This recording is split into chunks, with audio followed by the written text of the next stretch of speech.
ਸਤਿ ਸ਼੍ਰੀ ਅਕਾਲ, ਸਵਾਗਤ ਹੈ ਜੀ ਮਾਈ ਵੀਜ਼ਾ ਅਪਡੇਟ ਦੇ ਸਾਡੇ ਅੱਜ ਦੇ ਇਸ ਖਾਸ ਸ਼ੋਅ ਦੇ ਵਿੱਚ। ਅੱਜ ਦੇ ਸ਼ੋਅ ਦੇ ਵਿੱਚ ਕੈਨੇਡਾ ਦੇ तमाम ਅਪਡੇਟਸ ਸ਼ੇਅਰ ਕਰਾਂਗੇ। ਕੈਨੇਡਾ ਜਿਹੜੇ ਸਟੂਡੈਂਟ ਜਾ ਰਹੇ ਨੇ, ਕੀ ਸਿਨਾਰੀਓ ਹੈ, ਕਿੰਨੀ ਕੁ ਸਪੀਡ ਹੈ ਰਿਜ਼ਲਟਸ ਦੀ, ਕਿੰਨੇ ਕੁ ਬੈਂਡ ਕੈਨੇਡਾ ਐਕਸੈਪਟ ਕਰ ਰਿਹਾ, 5.5 ਵਾਲਿਆਂ ਦੇ ਰਿਜ਼ਲਟ ਇਸ ਵੇਲੇ ਕਿਸ ਤਰੀਕੇ ਦੇ ਆ ਰਹੇ ਨੇ, ਇਸ तमाम ਗੱਲਾਂ ਅੱਜ ਦੇ ਸ਼ੋਅ ਦੇ ਵਿੱਚ ਡਿਸਕਸ ਕਰਾਂਗੇ। ਸੋ ਕੋਸ਼ਿਸ਼ ਕਰੋ ਸ਼ੋਅ ਨੂੰ ਐਂਡ ਤੱਕ ਜ਼ਰੂਰ ਦੇਖੋ। ਸ਼ੋਅ ਦੇ ਦੌਰਾਨ ਤੁਸੀਂ ਆਪਣਾ ਪ੍ਰੋਫਾਈਲ ਡਿਸਕਸ ਕਰਨ ਵਾਸਤੇ 90238 90238 ਤੇ ਕਾਲ ਵੀ ਕਰ ਸਕਦੇ। ਸੋ ਸਭ ਤੋਂ ਪਹਿਲਾਂ ਮੈਂ ਸਵਾਗਤ ਕਰਦਾ ਸਾਡੇ ਅੱਜ ਦੇ ਗੈਸਟ ਬ੍ਰੌਡਵੇ ਇਮੀਗ੍ਰੇਸ਼ਨ ਦੇ ਮੈਨੇਜਿੰਗ ਡਾਇਰੈਕਟਰ ਅਮਰਜੀਤ ਸਿੰਘ ਕੰਵਰ ਉਹਨਾਂ ਦਾ। ਸਵਾਗਤ ਹੈ ਜੀ। ਥੈਂਕ ਯੂ ਦੀਪਕ ਜੀ। ਪ੍ਰੋਗਰਾਮ ਦੇਖ ਰਹੇ ਸਾਰੇ ਦੋਸਤਾਂ ਨੂੰ ਮੇਰੇ ਵੱਲੋਂ ਸਤਿ ਸ਼੍ਰੀ ਅਕਾਲ। ਸੋ ਅਮਰਜੀਤ ਜੀ, ਪ੍ਰੈਜ਼ੈਂਟ ਸਿਨਾਰੀਓ ਕੈਨੇਡਾ ਦਾ ਕਿਸ ਤਰੀਕੇ ਦਾ ਚੱਲ ਰਿਹਾ ਹੈ? ਜਿਹੜੇ ਸਟੂਡੈਂਟਸ ਨੇ ਫਾਈਲ ਲਗਾਈ ਹੋਈ ਹੈ, ਰਿਜ਼ਲਟ 'ਚ ਕਿੰਨੀ ਕੁ ਪੋਜ਼ਿਟਿਵਿਟੀ ਹੈ? ਖਾਸ ਤੌਰ ਤੇ ਇੱਕ ਵਿੱਚ 5.5 ਜਿਨ੍ਹਾਂ ਦੇ ਬੈਂਡ ਨੇ, ਉਹਨਾਂ ਨੂੰ ਕੈਨੇਡਾ ਕਿਵੇਂ ਰਿਸਪੌਂਡ ਕਰ ਰਿਹਾ? ਦੇਖੋ, ਪ੍ਰੈਜ਼ੈਂਟਲੀ ਅਗਰ ਆਪਾਂ ਗੱਲ ਕਰੀਏ ਕੈਨੇਡਾ ਦੇ ਰਿਜ਼ਲਟਸ ਨੂੰ ਲੈ ਕੇ, ਕਿਉਂਕਿ ਬਹੁਤ ਸਾਰੇ ਬੱਚਿਆਂ ਦੇ ਰਿਜ਼ਲਟ ਰੁਕੇ ਹੋਏ ਆ, ਸੋ ਉਹਨਾਂ ਦੀ ਆਪਣੀ ਪਰੇਸ਼ਾਨੀ ਹੈ। ਸੈਕੰਡਲੀ ਜਿਹੜੇ ਬੱਚੇ ਹੁਣ ਜਨਵਰੀ ਦੀਆਂ ਫਾਈਲਸ ਲਾ ਰਹੇ ਆ, ਉਹਨਾਂ ਨੂੰ ਵੀ ਇੱਕ ਪਰੇਸ਼ਾਨੀ ਹੈ ਕਿ ਸਾਡੇ ਰਿਜ਼ਲਟ ਟਾਈਮ ਨਾਲ ਆ ਸਕਣਗੇ, ਨਹੀਂ ਆ ਸਕਣਗੇ, ਅਸੀਂ ਟਾਈਮ ਨਾਲ ਟਰੈਵਲ ਕਰ ਸਕਾਂਗੇ ਕਿ ਨਹੀਂ ਕਰ ਸਕਾਂਗੇ। ਸੋ ਪਹਿਲੀ ਗੱਲ ਤਾਂ ਹੈ ਕਿ ਜਿਹੜੇ ਕੈਨੇਡਾ ਦੇ ਰਿਜ਼ਲਟ ਆ ਉਹ ਬਹੁਤ ਅੱਛੀ ਸਪੀਡ ਤੇ ਔਰ ਲਗਾਤਾਰ ਦੇਖਣ ਨੂੰ ਮਿਲ ਰਹੇ ਆ। ਸੋ ਆਲਮੋਸਟ ਜੋ ਉਮੀਦ ਹੈ ਕਿ ਜਨਵਰੀ ਦੇ ਰਿਜ਼ਲਟ ਜਿਨ੍ਹਾਂ ਦੀਆਂ ਫਾਈਲਾਂ ਤਕਰੀਬਨ 15 ਅਕਤੂਬਰ ਜਾਂ ਅਕਤੂਬਰ 20 ਤੱਕ ਕੰਪਲੀਟ ਹੋ ਚੁੱਕੀਆਂ ਨੇ, ਉਹ ਬੱਚੇ almost January the result on time receive ਕਰ ਸਕਣਗੇ ਔਰ ਆਪਣੀ ਸਟੈਂਪਿੰਗ ਵੀ ਸਮੇਂ ਸਿਰ ਕਰਾ ਸਕਣਗੇ, ਕਿਉਂਕਿ ਹੁਣ ਸਟੈਂਪਿੰਗ ਦਾ ਵੀ ਪ੍ਰੋਸੈਸ ਹਫਤੇ ਤੋਂ 10 ਦਿਨ ਤੋਂ ਜ਼ਿਆਦਾ ਨਹੀਂ ਹੈਗਾ। So that is a good part ਕਿ ਕੈਨੇਡਾ ਜਨਵਰੀ ਇਨਟੇਕ ਦਾ ਬੱਚਾ 80 to 90% ਬੱਚਾ ਔਨ ਟਾਈਮ ਚਾਹੂਗਾ। ਦੂਸਰੀ ਗੱਲ ਕਿ ਹੁਣ ਰਿਜ਼ਲਟ ਆ ਕਿੱਦਾਂ ਦੇ ਰਹੇ ਨੇ। ਸੋ ਜਿਹੜੇ ਰਿਜ਼ਲਟ ਆ ਰਹੇ ਨੇ, ਇੱਕ ਚੀਜ਼ ਉਹਦੇ 'ਚ ਸਾਫ਼ ਸਿਗਨਲ ਹੈ, ਕੋਈ ਝੂਠ ਨਹੀਂ ਹੈ। ਕੋਈ ਇੱਥੇ ਬਹਿ ਕੇ ਮੈਂ ਪ੍ਰਮੋਸ਼ਨ ਨਹੀਂ ਕਰਦਾ ਜੀ ਮੇਰੇ ਕੋਲ ਘੱਟ ਪੀਟੀ ਵਾਲੇ ਆ ਜਾਓ, ਘੱਟ ਆਈਲੈਟਸ ਵਾਲੇ ਆ ਜਾਓ, ਘੱਟ ਨੰਬਰਾਂ ਵਾਲੇ ਆ ਜਾਓ, ਔਰ ਨਾ ਹੀ ਕਿਤੇ ਜਾਓ। ਮੈਂ ਤੁਹਾਨੂੰ ਆ ਵੀ ਦੱਸ ਦਿੰਦਾ, ਕਿਉਂਕਿ ਕੈਨੇਡਾ ਇਸ ਟਾਈਮ IRCC ਜਿਹੜਾ ਤੁਹਾਡਾ ਪ੍ਰੋਫਾਈਲ ਹੈ ਉਹਨੂੰ ਲੈ ਕੇ ਕਾਫੀ ਸਟ੍ਰਿਕਟ ਫਾਰਮੈਟ 'ਚ ਦਿਖ ਰਹੀ ਹੈ। ਜੋ ਰਿਜ਼ਲਟ ਆ ਰਹੇ ਨੇ ਉਹ ਜ਼ਿਆਦਾਤਰ SDS KC 'ਚ ਦੇਖਣ ਨੂੰ ਮਿਲ ਰਹੇ ਨੇ। ਅਗਰ ਕੋਈ ਰਿਜ਼ਲਟ ਨਾਨ SDS ਮਤਲਬ 1 'ਚ 5.5 ਜਿਹਨੂੰ ਆਪਾਂ ਕਹਿ ਦਿੰਦੇ ਆ, ਅਗਰ ਉਹਦੇ 'ਚ ਵੀ ਉਹ ਰਿਜ਼ਲਟ ਦਿਖ ਰਿਹਾ ਤੇ ਉਹ ਰਿਜ਼ਲਟ ਦਾ ਪ੍ਰੋਫਾਈਲ ਸਟਰੋਂਗ ਹੈ। ਸੋ ਜੇ ਤੁਹਾਡੇ ਨੰਬਰ ਵੀ ਘੱਟ ਹੈ ਔਰ ਤੁਹਾਡਾ ਸਕੋਰ ਵੀ 1 'ਚ 5.5 ਹੈ ਜਾਂ 2 'ਚ 5.5, 2 'ਚ 5.5 ਵਾਲਾ ਤਾਂ ਵੀਜ਼ਾ ਭੁੱਲ ਜੇ, ਬਟ 1 'ਚ 5.5 ਹੈ ਔਰ ਤੁਹਾਡੇ ਨਾਲ ਪਰਸੈਂਟੇਜ ਸਕੋਰ ਵੀਕ ਨੇ, ਤਾਂ ਫਿਰ ਤੁਹਾਨੂੰ ਉਹਨੂੰ ਆਇਲਸ ਨੂੰ ਇੰਪਰੂਵ ਕਰਨਾ ਬਹੁਤ ਜ਼ਿਆਦਾ ਜ਼ਰੂਰੀ ਹੋ ਗਿਆ। ਬਟ ਅਗਰ ਤੁਹਾਡੇ ਸਕੋਰ 70-80% ਹੈਗੇ ਆ, ਹਰ ਸਬਜੈਕਟ ਦਾ ਸਕੋਰ ਕੈਨੇਡਾ 'ਚ ਦੇਖਿਆ ਜਾਂਦਾ ਹੈ। ਇੰਪੋਰਟੈਂਟ ਚੀਜ਼ ਹੈ +2 ਵਾਲੇ ਬੱਚਿਆਂ ਲਈ ਖਾਸ। ਗ੍ਰੈਜੂਏਸ਼ਨ 'ਚ ਉਸ ਤਰੀਕੇ ਨਾਲ ਨਹੀਂ ਬਿਹੇਵ ਕਰਦਾ IRCC, ਬਟ ਜਿਹੜੇ +2 ਸਟੂਡੈਂਟਸ ਨੇ ਉਹਨਾਂ ਦੇ ਈਚ ਸਬਜੈਕਟ ਦੇ ਸਕੋਰ ਦੇਖੇ ਜਾਂਦੇ ਨੇ। ਸੋ ਇੱਥੇ ਸਕੋਰ ਵਾਈਜ਼ ਕੋਈ ਕੰਪਰੋਮਾਈਜ਼ ਨਹੀਂ ਹੋ ਸਕਦਾ। ਸੋ ਤੁਹਾਡੀ ਅਕੈਡਮਿਕ ਦਾ ਵੀ ਸਟਰੋਂਗ ਹੋਣਾ ਔਰ ਆਇਲਸ ਜਿੰਨਾ ਚੰਗਾ ਰੱਖੋਗੇ ਉਨੇ ਜ਼ਿਆਦਾ ਚਾਂਸ ਤੁਹਾਡੇ ਵੀਜ਼ਾ ਆਉਣ ਦੇ ਰਹੂਗੇ। ਅੰਬੈਸੀ ਵੀਜ਼ਾ ਦੇਣ ਲਈ ਬੈਠੀ ਹੈ, ਬਟ ਪਿਛਲੇ 1.5-2 ਸਾਲ ਦੇ ਪੈਂਡੈਮਿਕ ਦੇ ਸਿਨਾਰੀਓ ਦੇ ਵਿੱਚ ਉਹਨਾਂ ਨੇ ਦੇਖ ਲਿਆ ਕਿ ਅਗਰ ਅਸੀਂ ਬੱਚਿਆਂ ਨੂੰ ਬਾਹਰ ਖੜੇ ਵੀ ਰੱਖਾਂਗੇ ਨਾ, ਉਹ ਤਾਂ ਵੀ ਕੈਨੇਡਾ ਛੱਡ ਕੇ ਕਿਤੇ ਹੋਰ ਨਹੀਂ ਜਾਣਗੇ। ਸੋ ਫਿਰ ਸਾਨੂੰ ਲੋੜ ਕੀ ਹੈ ਕਿ ਅਸੀਂ ਬੱਚਿਆਂ ਨਾਲ ਕੰਪਰੋਮਾਈਜ਼ ਕਰੀਏ ਔਰ ਵੀਕ ਪ੍ਰੋਫਾਈਲ ਨੂੰ ਵੀਜ਼ਾ ਦਈਏ। ਸੋ ਅੱਜ ਪ੍ਰੋਫਾਈਲ ਦਾ ਵੀਜ਼ਾ ਆ, ਤੁਸੀਂ ਵੀਕ ਪ੍ਰੋਫਾਈਲ ਦੀ ਗੱਲ ਕੀਤੀ, ਉਸੇ ਨਾਲ ਜੁੜਿਆ ਮੇਰਾ ਅਗਲਾ ਸਵਾਲ ਹੈ। ਪਿਛਲੇ ਦਿਨੀ ਤੁਸੀਂ ਵੀ ਓਬਜ਼ਰਵ ਕੀਤਾ ਹੋਣਾ ਹੈ, ਬਹੁਤ ਵਧੀਆ ਆਇਲਸ ਵਾਲੇ ਸਟੂਡੈਂਟਸ ਨੂੰ ਵੀ ਰਿਫਿਊਜ਼ਲ ਮਿਲੀ। ਉਹ ਆਪਣੇ ਆਪ 'ਚ ਇੰਟਰਨੈਟ ਤੇ ਸੋਸ਼ਲ ਮੀਡੀਆ ਤੇ ਇੱਕ ਚਰਚਾ ਦਾ ਵਿਸ਼ਾ ਬਣਿਆ ਹੋਇਆ ਕਿ ਕਈਆਂ ਦੇ ਤਾਂ ਈਵਨ 7 ਬੈਂਡ ਵੀ ਸੀਗੇ, ਵੀ ਇਹਨਾਂ ਨੂੰ ਰਿਫਿਊਜ਼ਲ ਕਿਉਂ ਮਿਲਿਆ? ਸਰ, ਮੈਂ ਉਹੀ ਤੁਹਾਨੂੰ ਕਹਿ ਰਿਹਾ ਕਿ ਕੱਲਾ ਆਈਲੈਟਸ ਨਾ ਤਾਂ ਵੀਜ਼ਾ ਦੇ ਸਕਦੀ ਹੈ ਔਰ ਨਾ ਕੱਲਾ ਵੀਜ਼ਾ ਰਿਫਿਊਜ਼ ਕਰਾ ਸਕਦੀ ਹੈ। ਇੰਪੋਰਟੈਂਟ ਚੀਜ਼ ਤੁਹਾਡਾ ਅਕੈਡਮਿਕ ਵੀ ਮੈਟਰ ਕਰਦਾ ਹੈ। ਸੋ ਤੁਹਾਡਾ ਅਕੈਡਮਿਕ ਦਾ ਸਟਰੋਂਗ ਹੋਣਾ ਬਹੁਤ ਜ਼ਰੂਰੀ ਹੈ। ਕੈਨੇਡਾ ਕਿਸੇ ਇੱਕ ਚੀਜ਼ ਨੂੰ ਦੇਖ ਕੇ ਵੀਜ਼ਾ ਨਹੀਂ ਦਊਗਾ, ਉਹ ਤੁਹਾਡੀਆਂ ਦੋਨੇ ਚੀਜ਼ਾਂ ਦੇਖੂਗਾ। ਉਸ ਤੋਂ ਬਾਅਦ ਜਿਹੜਾ ਤੁਸੀਂ ਕੋਰਸ ਲੈਂਦੇ ਹੋ ਉਹ ਵੀ ਦੇਖੂਗਾ, ਕੋਰਸ ਦਾ ਪ੍ਰੋਗਰੈਸ਼ਨ ਵੀ ਦੇਖੂਗਾ। ਜਿਹੜੀ ਤੁਸੀਂ 7 ਬੈਂਡ 6 ਬੈਂਡ ਦੀ ਗੱਲ ਕਰਦੇ ਹੋ, ਮੈਡੀਕਲ ਸਟੂਡੈਂਟ ਹੈ, 6-7 ਬੈਂਡ ਵੀ ਲੈ ਲਿਆ ਔਰ ਉਸ ਤੋਂ ਬਾਅਦ ਉਹਨੇ ਅਰਲੀ ਚਾਈਲਡਹੁੱਡ ਦਾ ਕੋਰਸ ਲਿਆ ਜਿਹਦਾ ਕਿ ਉਹਦਾ ਪੜ੍ਹਾਈ ਨਾਲ ਕੋਈ ਲੈਣਾ ਦੇਣਾ ਨਹੀਂ ਹੈ, ਤੇ ਉਹ ਰਿਫਿਊਜ਼ਲ ਫੇਸ ਕਰੂਗਾ ਇੰਨੇ ਸਕੋਰ ਹੋਣ ਤੋਂ ਬਾਅਦ ਵੀ। ਇੱਦਾਂ ਹੀ ਜਿਹੜਾ ਬੱਚਾ ਨਾਨ ਮੈਡੀਕਲ 'ਚ ਅਗਰ ਉਹ ਹੋਸਪਿਟੈਲਿਟੀ ਮੈਨੇਜਮੈਂਟ ਅਟੈਂਪਟ ਕਰੂਗਾ ਤੇ ਉਹ ਵੀ ਰਿਫਿਊਜ਼ਲ ਫੇਸ ਕਰੂਗਾ। ਅਗਰ ਕੋਈ ਆਰਟਸ ਵਾਲਾ ਬੱਚਾ ਵੀ ਹੈ ਔਰ ਉਹਦੇ ਕੋਲ ਇੱਦਾਂ ਦੇ subject C like economics and math and other things, ਤਾਂ ਉਹਦੇ ਕੋਲ ਚੰਗਾ ਭਲਾ ਜਾਂ ਸਾਈਕੋਲੋਜੀ, ਉਹਦੇ ਕੋਲ ਡਿਗਰੀ ਜਾਂ ਗ੍ਰੈਜੂਏਸ਼ਨ ਜਾਂ ਡਿਪਲੋਮਾ ਦੇ ਪ੍ਰੋਗਰਾਮ ਸੀ ਰੈਲੇਵੈਂਟ, ਬਟ ਉਹਦੇ ਅਗੇਂਸਟ ਉਹ ਜਾ ਕੇ ਫਿਰ ਹਸਪਿਟੈਲਿਟੀ ਮੈਨੇਜਮੈਂਟ ਕਲਨਰੀ ਆਰਟਸ ਲਊਗਾ ਤੇ ਉਹ ਰਿਫਿਊਜ਼ਲ ਫੇਸ ਕਰੂਗਾ। ਤੁਸੀਂ ਗੈਪ ਫਿਲ ਕਰਦੇ ਹੋ, ਉਹਦੇ ਵਿੱਚ ਕਈ ਬੱਚੇ ਡਿਪਲੋਮੇ ਲਾ ਦਿੰਦੇ ਨੇ, ਉਹ ਜਿਹੜਾ ਡਿਪਲੋਮਾ ਲਾਤਾ ਉਹੀ ਡਿਪਲੋਮਾ ਕਰਨ ਜਾਂਦੇ ਨੇ। So that itself create N issue. ਠੀਕ ਹੈ ਨਹੀਂ। ਸੋ ਪ੍ਰੋਫਾਈਲ ਨੂੰ ਪ੍ਰੈਜ਼ੈਂਟ ਕਿੱਦਾਂ ਕੀਤਾ ਜਾਂਦਾ ਹੈ ਕੈਨੇਡਾ ਦੇ ਵਿੱਚ, ਆਹ ਚੀਜ਼ ਸਾਨੂੰ ਸਮਝਣੀ ਪਊਗੀ। ਜ਼ਿਆਦਾਤਰ ਸਾਡਾ ਜਿਹੜਾ ਕੈਨੇਡਾ ਵਾਲਾ ਸਟੂਡੈਂਟ ਹੈ ਨਾ ਜੀ, ਖਾਸ ਕਰਕੇ ਉਹ ਦੋ ਤਰ੍ਹਾਂ ਦੇ ਏਜੰਟ ਕੋਲ ਜਾਂਦਾ ਹੈ। ਇੱਕ ਉਹ ਏਜੰਟ ਜਿੱਥੇ ਉਹਦੀ ਫਾਈਲ ਥੋਕ ਦੇ ਹਿਸਾਬ ਨਾਲ ਡੀਲ ਹੁੰਦੀ ਹੈ, ਮਤਲਬ ਫ੍ਰੀ ਵਾਲਾ ਏਜੰਟ ਜਿਹੜਾ ਕੋਈ ਪੈਸਾ ਨਹੀਂ ਲੈਂਦਾ, ਜਾਂ 5 7 10 ਹਜ਼ਾਰ ਰੁਪਈਆ ਪਹਿਲਾਂ ਲੈਂਦਾ, ਉਹਦੀ ਫਾਈਲ ਤੇ ਕੰਮ ਸ਼ੁਰੂ ਕਰਦਾ, ਔਰ ਉੱਥੇ ਥੋਕ ਦੇ ਹਿਸਾਬ ਨਾਲ ਫਾਈਲਾਂ ਲੱਗ ਰਹੀਆਂ ਨੇ, ਜਿੱਥੇ ਕੋਈ ਕਦਰ ਨਹੀਂ ਹੈ ਉਹਦੇ ਪ੍ਰੋਫਾਈਲ ਦੀ। ਬੱਚੇ ਦੀ ਜਿਹੜੀ ਨੌਲੇਜ ਹੈ ਜਾਂ ਉਹਦੇ ਪੇਰੈਂਟਸ ਦੀ ਵੀ ਜਿਹੜੀ ਨੌਲੇਜ ਹੈ, ਉਹ ਕਿਤੇ ਨਾ ਕਿਤੇ ਬਹੁਤ ਲਿਮਿਟਿਡ ਹੁੰਦੀ ਹੈ, ਔਰ ਇੱਥੇ ਹੀ ਏਜੰਟ ਉਹਦੀ ਨੌਲੇਜ ਘੱਟ ਹੋਣ ਦਾ ਉਹਦਾ ਫਾਇਦਾ ਚੱਕਦਾ ਹੈ। ਉਹਨੂੰ ਫੜ ਕੇ ਕੋਈ ਵੀ ਕੋਰਸ ਜਸਟੀਫਾਈ ਕਰ ਦਿੰਦਾ ਹੈ। ਮੰਨ ਲਓ ਮੈਡੀਕਲ ਸਟੂਡੈਂਟ ਮੇਰੇ ਸਾਡੇ ਕੋਲ ਆਉਂਦੇ ਨੇ ਰਿਫਿਊਜ਼ ਹੋ ਕੇ, ਮੈਡੀਕਲ ਸਟੂਡੈਂਟ ਸੀ, ਬਿਜ਼ਨਸ ਕੋਰਸ ਲਿਆ। ਕਿਉਂ ਲਿਆ ਸੀ ਭਾਜੀ? ਗੈਪ ਸੀਗਾ 2 ਸਾਲ ਦਾ, ਉਹਨਾਂ ਨੇ 2 ਸਾਲ ਦਾ ਐਕਸਪੀਰੀਅੰਸ ਪੁਹਾਤਾ ਬਿਜ਼ਨਸ ਦਾ, ਤੇ ਉਹ ਕਹਿੰਦੇ ਹੁਣ ਤੂੰ ਬਿਜ਼ਨਸ ਕੋਰਸ 'ਚ ਜਾ। So this is how they have been cheated. Student ਨੂੰ ਖੁਦ ਨਹੀਂ ਪਤਾ ਲੱਗ ਰਿਹਾ ਕਿ ਜਿਹੜੀ ਚੀਜ਼ ਉਹਨੂੰ ਫਿੱਟ ਕਰਕੇ ਉਹਨੇ ਉਹਦੇ ਅੰਦਰ ਦਿਮਾਗ 'ਚ ਪਾਤੀ ਹੈ ਉਹ ਸਹੀ ਹੈ ਜਾਂ ਗਲਤ ਹੈ। ਸੋ ਸਟੂਡੈਂਟ ਨੂੰ ਸਮਝਣਾ ਪਊਗਾ ਕਿ ਜਿਹੜਾ ਤੁਹਾਡੇ ਕੇਸ ਤੇ ਕੰਮ ਕਰੂਗਾ ਨਾ ਜੀ ਕੰਸਲਟੈਂਟ, ਉਹ ਜਿਹੜਾ ਉਹੀ ਕਰ ਸਕਦਾ ਜਿਹੜਾ ਤੁਹਾਡੇ ਕੇਸ ਨੂੰ ਸਮਝ ਸਕਦਾ, ਔਰ ਜਿਹੜਾ ਮੌਕੇ ਤੇ ਸ਼ਾਇਦ ਤੁਹਾਨੂੰ ਜਵਾਬ ਨਹੀਂ ਦੇ ਸਕਦਾ। ਮਤਲਬ ਉਹ ਤੁਹਾਨੂੰ ਕਈ ਵਾਰੀ ਸਟੂਡੈਂਟ ਹੁੰਦਾ ਹੈ, ਭਾਜੀ ਮੈਨੂੰ ਦੱਸੋ ਕਿਹੜੇ ਕਾਲਜ 'ਚ ਕੋਰਸ ਖਾਲੀ ਹੈ, ਮੈਂ ਉਸ ਫਲਾਣਾ ਕਾਲਜ ਹੈ, ਸੈਨਿਕਾ ਜਾਂ ਸੈਂਟੇਨੀਅਲ ਜਾਂ ਸ਼ੈਰੀਡਨ, ਵੀ ਮੈਂ ਇਹਦੇ 'ਚ ਜਾਣਾ, ਐਸੇ ਕੋਰਸ 'ਚ ਜਾਣਾ ਹੈ। ਉਹ ਭਾਈ ਕੋਰਸ ਦੀ ਅਵੇਲੇਬਿਲਟੀ ਚੈੱਕ ਕਰਨੀ ਪਊਗੀ, ਕਾਲਜ ਦਾ ਉਹ ਕੋਰਸ ਓਪਨ ਹੈਗਾ ਕਿ ਨਹੀਂ ਹੈਗਾ ਉਹ ਚੈੱਕ ਕਰਨਾ ਪਊਗਾ। ਸਾਡਾ ਕੰਮ ਇਦਾਂ ਦਾ ਕਿ ਸਾਡੇ ਕੋਲ ਬੱਚਾ ਆਊਗਾ, ਉਹ ਕੋਰਸ ਅਗਰ ਮੰਗੂਗਾ, ਬੱਚਾ ਬੜਾ ਤੱਤਾ ਹੁੰਦਾ, ਬਹੁਤ ਗਰਮ ਹੁੰਦਾ, ਉਹ ਸੋਚਦਾ ਮੈਂ 6 ਹੀ 'ਚ ਲੈ ਲੇ, ਮਤਲਬ ਮੈਂ ਰੱਬ ਥੱਲੇ ਸੁੱਟ ਦੂੰਗਾ। ਅਸਲ 'ਚ ਇਦਾਂ ਨਹੀਂ ਹੁੰਦਾ। ਸੋ ਉਹ ਆਉਂਦਾ ਜੀ ਮੈਂ ਐਸੇ ਕਾਲਜ 'ਚ ਜਾਣਾ, ਜਨਵਰੀ ਇਨਟੇਕ 'ਚ ਜਾਣਾ, ਹੋ ਸਕਦਾ ਤਾਂ ਦੱਸ ਦਿਓ, ਨਹੀਂ ਹੋ ਸਕਦਾ ਰਹਿਣ ਦਿਓ। ਮੈਂ ਤਾਂ ਉਹਨੂੰ ਆਉਂਦੇ ਨੂੰ ਜੇ ਬਾਈ ਚਾਂਸ ਮੈਨੂੰ ਮਿਲ ਜੇ ਕਿਸੇ ਬ੍ਰਾਂਚ ਆਫਿਸ 'ਚ ਮੈਂ ਬੈਠਾ ਹੁੰਦਾ, ਮੈਂ ਕਹਿੰਦਾ ਭਾਈ ਤੂੰ ਚਲੇ ਜਾ, ਕੋਈ ਫਾਇਦਾ ਨਹੀਂ, ਕਿਉਂਕਿ ਜੇ ਤੂੰ ਆਪਣੇ ਪ੍ਰੋਫਾਈਲ ਤੇ ਕੰਮ ਹੀ ਨਹੀਂ ਕਰਨਾ ਚਾਹੁੰਦਾ ਤੇ ਮੈਂ ਤੇਰੇ ਨਾਲ ਕੀ ਕਰ ਸਕਦਾ? ਮੈਂ ਕੁਝ ਨਹੀਂ ਕਰ ਸਕਦਾ। ਤੂੰ ਬਾਅਦ 'ਚ ਵੀ ਮੈਨੂੰ ਗਾਲਾਂ ਦੇਂਗਾ, ਤੂੰ ਹੁਣ ਦੇਲਾ ਤੂੰ ਆਪਣਾ ਚਲੇ ਜਾ, ਸੌਰੀ ਮੈਂ ਤੇਰਾ ਟਾਈਮ ਵੇਸਟ ਕਰਤਾ। ਸੋ ਇੰਪੋਰਟੈਂਟ ਕੀ ਹੈ, ਪਹਿਲਾਂ ਆਪਣੇ ਪ੍ਰੋਫਾਈਲ ਨੂੰ ਸਮਝਣਾ। ਮੰਨ ਲਓ ਤੁਸੀਂ ਕਾਹਲੀ 'ਚ ਫਾਈਲ ਲਾਈ ਜਨਵਰੀ ਦੀ, ਫੋਰ ਐਗਜ਼ਾਮਪਲ, ਕਾਹਦੇ ਲਈ ਲਾਈ ਹੈ? ਤਾਂ ਕਿ ਜਲਦੀ ਚੱਲ ਜਾਈਏ। ਤੁਸੀਂ ਕੋਰਸ ਲੈ ਲਿਆ ਔਰ ਫਾਈਲ ਲਾਤੀ, ਹੁਣ ਉਹ ਕੋਰਸ ਦੀ ਡੈਫਰਮੈਂਟ ਅਗਰ ਮਈ 'ਚ ਨਾ ਹੋਵੇ ਔਰ IRCC ਤੁਹਾਨੂੰ ਰਿਜ਼ਲਟ ਨਾ ਦੇਵੇ ਟਾਈਮ ਨਾਲ, ਤਾਂ ਤੁਸੀਂ ਕਾਹਲੇ ਜਾਂਦੇ ਜਾਂਦੇ ਸਤੰਬਰ 'ਚ ਜਾਓਗੇ, ਕਿੰਨੇ ਲੇਟ ਹੋਵੋਗੇ। ਸੋ ਆਹ ਚੀਜ਼ਾਂ ਕਈ ਇੱਦਾਂ ਦੀਆਂ ਟੈਕਨੀਕਲ ਇਸ਼ੂਜ਼ ਨੇ ਜਿਨ੍ਹਾਂ ਨੂੰ ਸਮਝਣਾ ਪੈਂਦਾ।